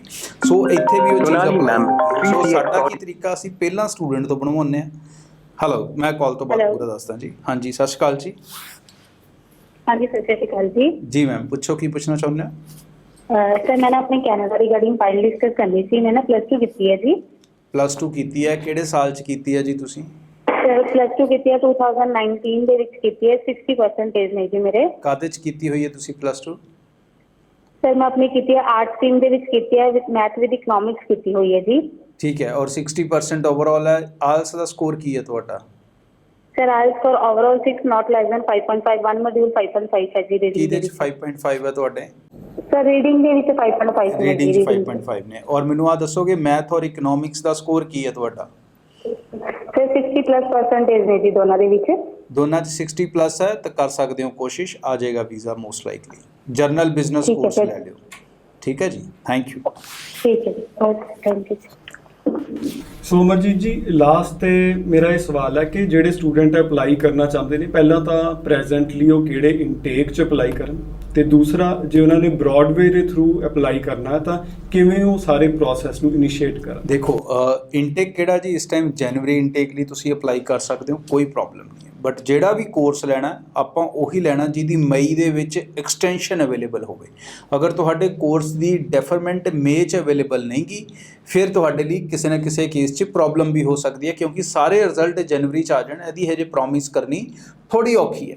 ਸੋ ਆਪਾਂ ਨੂੰ ਇੱਕ ਸਪੇਸ ਲੈ ਕੇ ਚੱਲਣੀ ਹੈ ਕਿ ਆਹ ਨਾ ਹੋਵੇ ਕਿ ਆਪਾਂ ਜਨਵਰੀ ਦੀ ਕਾਹਲੀ ਕਰਦੇ ਕਰਦੇ ਬਾਅਦ 'ਚ ਸਤੰਬਰ 'ਚ ਜਾਣਾ ਪਵੇ। ਸੋ ਪਹਿਲੀ ਚੀਜ਼ ਕਿ ਉਹਦੀ ਮਈ ਦੇ ਵਿੱਚ ਐਕਸਟੈਂਸ਼ਨ ਅਵੇਲੇਬਲ ਹੋਵੇ, ਮਈ ਦੇ ਵਿੱਚ, ਤਾਂ ਉਹ ਤੁਹਾਡੇ ਲਈ ਇੱਕ ਬੈਨੀਫਿਟ ਹੈ। ਸੈਕੰਡਲੀ, ਬ੍ਰੌਡਵੇ ਨਾਲ ਤੁਸੀਂ ਜਦੋਂ ਮਰਜ਼ੀ ਅਪਲਾਈ ਕਰ ਸਕਦੇ ਹੋ। ਅਗਰ ਤੁਸੀਂ ਇੱਦਾਂ ਦੇ ਸ਼ਹਿਰ 'ਚੋਂ ਜਿੱਥੇ ਬ੍ਰੌਡਵੇ ਦੇ ਆਫਿਸਿਸ ਨੇ, ਲਾਈਕ ਜਲੰਧਰ, ਲੁਧਿਆਣਾ, ਅੰਮ੍ਰਿਤਸਰ, ਮੋਗਾ, ਮੋਹਾਲੀ, ਬਠਿੰਡਾ, ਕਰਨਾਲ, ਸੋ ਹੁਣ ਪਟਿਆਲੇ ਵੀ ਆਫਿਸ ਓਪਨ ਹੋ ਰਿਹਾ ਇਸ ਮਹੀਨੇ। ਸੋ ਇਹਨਾਂ ਸਾਰੇ ਆਫਿਸਿਸ 'ਚ ਤੁਸੀਂ ਫਿਜ਼ੀਕਲੀ ਵਿਜ਼ਿਟ ਕਰਕੇ ਕਦੀ ਵੀ ਮਿਲ ਕੇ ਅਪਲਾਈ ਕਰ ਸਕਦੇ ਹੋ। ਨਹੀਂ, ਅਗਰ ਤੁਸੀਂ ਇਹ ਸ਼ੋਅ ਐਸੀ ਸਟੇਟ 'ਚੋਂ ਦੇਖ ਰਹੇ ਹੋ ਜਿੱਥੇ ਸਾਡੇ ਆਫਿਸਿਸ ਨਹੀਂ ਗਏ, ਸੋ ਤੁਸੀਂ ਇਹ ਸਰਵਿਸਿਜ਼ ਆਨਲਾਈਨ ਵੀ ਲੈ ਸਕਦੇ ਹੋ। ਬ੍ਰੌਡਵੇ ਦੀ ਇੱਕ ਡੈਡੀਕੇਟਿਡ ਆਨਲਾਈਨ ਟੀਮ ਹੈ, ਕਿਉਂਕਿ ਸਾਡੇ ਨਾਲ ਬਹੁਤ ਸਾਰੇ ਸਟੂਡੈਂਟ ਹੈ ਜਿਹੜੇ ਸਾਨੂੰ YouTube ਤੇ ਦੇਖਦੇ ਆ, ਬਹੁਤ ਆਪਣਾ YouTube ਦਾ ਚੈਨਲ ਉੱਥੇ ਵਧੀਆ ਚੱਲਦਾ। ਸੋ ਸਾਰੇ ਸਟੂਡੈਂਟ ਕੇਰਲਾ, ਸਾਊਥ ਇੰਡੀਆ ਤੋਂ, ਸੈਂਟਰਲ ਇੰਡੀਆ ਤੋਂ, ਉਹ ਸਾਰੇ ਬੱਚੇ ਸਾਡੇ ਨਾਲ ਆਨਲਾਈਨ ਅਪਲਾਈ ਕਰਦੇ ਨੇ। ਸੋ ਤੁਸੀਂ ਆਨਲਾਈਨ ਵੀ ਅਪਲਾਈ ਕਰ ਸਕਦੇ ਹੋ। ਆਨਲਾਈਨ ਫਿਰ ਕੀ ਬ੍ਰੌਡਵੇ ਦੀ ਵੈਬਸਾਈਟ ਤੇ ਅਪਲਾਈ? ਜੀ ਮੈਂ, ਸੋ ਆਨਲਾਈਨ ਸਿੰਪਲ ਹੈ, ਤੁਸੀਂ ਕਾਲ ਕਰਕੇ ਟੀਮ ਨਾਲ ਇਸ ਸ਼ੋਅ ਤੋਂ ਬਾਅਦ ਆਪਣਾ ਕੰਟੈਕਟ ਉਹਨਾਂ ਨਾਲ ਫਿਕਸ ਕਰ ਸਕਦੇ ਹੋ। ਸੈਕੰਡਲੀ, ਤੁਸੀਂ ਸਾਡੀ ਵੈਬਸਾਈਟ ਤੋਂ ਜਾ ਕੇ ਇਨਕੁਆਇਰੀ ਪੇਜ ਭਰ ਸਕਦੇ ਹੋ, ਤਾਂ ਵੀ ਤੁਹਾਡੀ ਟੀਮ ਟੱਚ ਹੋ ਜਾਏਗੀ। ਤੁਸੀਂ ਇਸੇ ਨੰਬਰ ਦੇ ਉੱਤੇ WhatsApp ਕਰਕੇ ਵੀ ਰਿਕੁਐਸਟ ਕਰ ਸਕਦੇ ਹੋ। ਹੈਲੋ, ਸਤਿ ਸ਼੍ਰੀ ਅਕਾਲ ਜੀ। ਹੈਲੋ, ਹਾਂਜੀ ਸਤਿ ਸ਼੍ਰੀ ਅਕਾਲ ਸਰ। ਹਾਂਜੀ ਮੈਮ, ਪੁੱਛੋ ਕੀ ਪੁੱਛਣਾ ਚਾਹੁੰਦੇ ਹੋ? ਸਰ ਮੈਂ ਲੁਧਿਆਣਾ ਤੋਂ ਗੱਲ ਕਰ ਰਹੀ ਹਾਂ। ਸਰ ਮੈਂ ਆਪਣੀ ਪ੍ਰੋਫਾਈਲ ਡਿਸਕਸ ਕਰਨੀ ਸੀ ਜਰਾ। ਹਾਂਜੀ। ਸਰ ਮੈਂ ਨਾ 2018 ਵਿੱਚ +2 ਪਾਸ ਕੀਤੀ ਹੋਈ ਹੈ। ਕਿੰਨੇ ਪਰਸੈਂਟ ਹੈ ਤੁਹਾਡੇ? ਸਰ 62% ਹੈ। ਠੀਕ ਹੈ, ਕਾਹਦੇ 'ਚ ਕੀਤੀ ਹੈ +2? ਸਰ ਕਮਰਸ ਸਟਰੀਮ ਸੀ। ਓਕੇ, ਔਰ ਆਇਲਸ ਕੀਤਾ ਹੋਇਆ ਤੁਸੀਂ? ਸਰ ਆਇਲਸ ਕੀਤਾ ਹੋਇਆ ਮੇਰੇ ਸਰ ਓਵਰਆਲ 6.5 ਨੇ, ਪਰ ਸਰ ਮੇਰੇ ਰੀਡਿੰਗ 'ਚ ਨਾ 5.5 ਨੇ। ਓਕੇ, ਔਰ ਤੁਹਾਡੀ ਆਰਟਸ ਕਿਹੜੇ ਸਬਜੈਕਟਸ ਨਾਲ ਹੋਈ ਹੈ? ਤੁਹਾਡੀ +2 ਆਰਟਸ? ਸਰ ਕਮਰਸ ਕੀਤੀ ਹੋਈ ਸਰ। ਕਮਰਸ ਕੀਤੀ ਹੋਈ ਹੈ, ਬਿਜ਼ਨਸ ਠੀਕ ਹੈ, ਸਟੱਡੀਜ਼ ਤੇ ਇਕਨੋਮਿਕਸ। ਫਾਈਨ ਹੈ ਮੈਮ। ਤੁਸੀਂ ਜਰਨਲ ਬਿਜ਼ਨਸ ਦਾ ਕੋਰਸ ਲੈਣਾ ਹੈ, ਕੋਈ ਸਪੈਸੀਫਿਕ ਕੋਰਸ ਟ੍ਰੇਡ ਓਰੀਐਂਟਡ ਨਹੀਂ ਲੈਣਾ, ਤਾਂ ਆਪਣੀ possibility of getting visa high ਰਹੂਗੀ। ਬਟ ਫਿਰ ਵੀ ਮੇਰੀ ਤੁਹਾਨੂੰ ਐਡਵਾਈਸ ਹੈ ਕਿ ਅਗਰ ਆਇਲਸ ਨੂੰ ਇੰਪਰੂਵ ਕਰ ਸਕੋ ਤਾਂ ਜ਼ਰੂਰ ਕੋਸ਼ਿਸ਼ ਕਰੋ। ਠੀਕ ਹੈ ਜੀ, ਚਾਹੇ ਫਾਈਲ ਲਾਉਣ ਤੋਂ ਬਾਅਦ ਇੰਪਰੂਵ ਕਰ ਲਓ ਤਾਂ ਵੀ ਇਨਟੇਕ ਹੋਏਗਾ ਮੇਰਾ। ਜਿੱਦਾਂ ਹੁਣ ਮੈਂ ਜੇ ਹੁਣ ਸਰ ਦੁਬਾਰਾ ਆਇਲਸ ਰਿਪੀਟ ਕਰਾਂ ਤੇ ਫਿਰ ਮੇਰਾ ਨਹੀਂ, ਤੁਸੀਂ ਇਦਾਂ ਕਰ ਸਕਦੇ ਹੋ ਕਿ ਆਪਣਾ ਪ੍ਰੋਸੈਸ ਨਾਲ ਸ਼ੁਰੂ ਕਰੋ। ਬਹੁਤ ਸਾਰੇ ਕਾਲਜਿਸ ਤੁਹਾਨੂੰ ਐਡਮਿਸ਼ਨ ਦੇਣਗੇ ਐਸੇ ਦੇ ਉੱਤੇ, ਔਰ ਤੁਹਾਡੇ ਫਾਈਲ ਲੱਗਦੇ ਵੀ 1 ਮੰਥ ਲੱਗਣਾ ਹੈ, ਫੀਸ ਟ੍ਰਾਂਸਫਰ ਕਰਨੀ, GIC ਕਰਾਉਣਾ, ਮੈਡੀਕਲ ਕਰਨਾ। ਸੋ ਉਹਦੇ ਨਾਲ ਤੁਸੀਂ ਆਪਣੀ ਆਇਲਸ ਦੀ ਤਿਆਰੀ ਕਰਦੇ ਰਹੋ। ਫਾਈਲ ਲੱਗਣ ਤੋਂ ਬਾਅਦ ਵੀ ਤੁਸੀਂ ਵੈਬ ਫਾਰਮ ਦੇ ਥਰੂ ਆਪਣਾ ਆਇਲਸ ਅਪਡੇਟ ਕਰ ਸਕਦੇ ਹੋ ਔਰ ਵੀਜ਼ਾ ਲੈ ਸਕਦੇ ਹੋ, ਕੋਈ ਚੱਕਰ ਨਹੀਂ। ਮਤਲਬ ਕਿ ਸਰ ਜਿਹੜੀ ਮੇਰੀ ਹੁਣ ਆਇਲਸ ਮੈਂ ਉਹਦੇ ਬੇਸ ਤੇ ਅਪਲਾਈ ਕਰ ਸਕਦੀ ਹਾਂ ਤੇ ਬਾਅਦ ਚੋਂ ਮਤਲਬ ਕਿ ਆਇਲਸ ਨਾਲ ਦੁਬਾਰਾ ਵੀ ਕਰੀ ਜਾਵਾਂ? ਯੈਸ ਬਿਲਕੁਲ, ਕਿਉਂਕਿ ਆਪਣਾ ਟਾਈਮ ਵੀ ਖਰਾਬ ਨਾ ਹੋਵੇ। ਠੀਕ ਹੈ ਜੀ। ਠੀਕ ਹੈ ਸਰ। ਸਰ ਆਪਣਾ ਲੁਧਿਆਣਾ 'ਚ ਵੀ ਆਫਿਸ ਹੈਗਾ ਨਾ? ਹਾਂਜੀ ਬੱਚੇ, ਲੁਧਿਆਣੇ ਹੈਗਾ, ਤੁਸੀਂ ਟੀਮ ਤੋਂ ਲੈ ਸਕਦੇ ਹੋ ਡਿਟੇਲਸ। Thank you. ਠੀਕ ਹੈ ਸਰ। ਹਾਂਜੀ, ਓਕੇ ਜੀ, ਥੈਂਕ ਯੂ। ਸੋ ਸਟੂਡੈਂਟ, ਉਮੀਦ ਹੈ ਕਿ ਅੱਜ ਦੇ ਸ਼ੋਅ ਦੇ ਵਿੱਚ ਤੁਹਾਡੇ ਬਹੁਤ ਸਾਰੇ ਸਵਾਲਾਂ ਦੇ ਜਵਾਬ ਮਿਲੇ ਹੋਣ। ਬਹੁਤ ਸਾਰੇ ਟੌਪਿਕ ਬ੍ਰੌਡਵੇ ਦੇ YouTube ਚੈਨਲ ਤੇ ਵੀ ਅਵੇਲੇਬਲ ਨੇ। ਜੇ ਤੁਹਾਨੂੰ ਲੱਗਦਾ ਹੈ ਕੋਈ ਸਵਾਲ ਹੈ ਜਾਂ ਰਹਿ ਗਿਆ, ਤੁਹਾਨੂੰ ਜਵਾਬ ਨਹੀਂ ਮਿਲਿਆ, ਤਾਂ ਤੁਸੀਂ ਇੱਕ ਵਾਰੀ ਬ੍ਰੌਡਵੇ ਦੇ YouTube ਤੇ ਜਾ ਕੇ ਜ਼ਰੂਰ ਉਹਨੂੰ ਸਰਚ ਕਰੋ, ਵੀਡੀਓਜ਼ ਦੇਖੋ। ਧੰਨਵਾਦ। Thank you.